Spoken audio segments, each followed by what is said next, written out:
Chairman Pakistan Peoples Party Bilawal Bhutto Zardari के नवाज शरीफ पर तंजिया नश्तर। बिलावल भुट्टो जरदारी का कहना था कि मियां साहब वोट को इज्जत दें, वोट की बेइज्जती ना करें, इसमें उनकी अपनी जमहूरियत और मुल्क की बेहतरी होगी। बिलावल भुट्टो ने कहा कि मैं इस वक्त इलेक्शन की मुहिम में हूँ, मैं वज़ीर आज़म नवाज शरीफ या चेयरमैन पीटीआई का नारा लगाकर तो मुहिम नहीं चलाऊंगा। मेरा अपना नजरियाती इख्तलाफ है, इनकी अपनी तारीख है और मेरी अपनी तारीख। बिलावल भुट्टो जरदारी ने कहा कि कुछ लोग समझते हैं कि बादशाह की तरह मुल्क में आओ, ये मुल्क इनकी जागीर है, इनकी सल्तनत है, सियासी दरबार में सब हाजिर हों, इलेक्शन का माहौल बनाया जाए। लेकिन अब तक शायद इलेक्शन का माहौल नजर तो नहीं आ रहा। क्यों? कि इन्हें अपने ही मजबूत गढ़ पंजाब में भी सख्त हुजैमत यानी अंडों और टमाटरों का सामना है। बिलावल भुट्टो जरदारी ने कहा कि अब ये तासुर दिया जा रहा है कि इनकी हुकूमत आ रही है। सियासी जमातें हमेशा अवाम को डिलीवर करके, अवामी खिदमत करके अपनी जगह बनाती हैं। बिलावल भुट्टो ने कहा अब ये अवाम इन लोगों को बेहतर जवाब देंगे, हम 8 फरवरी को बलूचिस्तान से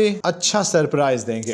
बिलावल भुट्टो ने लेवल प्लेइंग फील्ड पर बात करते हुए कहा कि लेवल प्लेइंग फील्ड का बाकी जमातों का मुतालबा हालात के मुताबिक है, लेकिन पीपल्स पार्टी तो हर दौर में सबके लिए लेवल प्लेइंग फील्ड का मुतालबा करती रही। पाकिस्तान में नई सियासत लाने का वक्त अब है, दुश्मनी की सियासत पाकिस्तान के लिए मुनासिब नहीं। बिलावल भुट्टो ने कहा मैंने कभी तकसीम, नफरत और गालम गलोच की सियासत नहीं की, मैं अपने ही मंशूर पर चलूंगा। क्यों? कि हमारा मुकाबला महंगाई, गुर्बत और बेरोजगारी से है।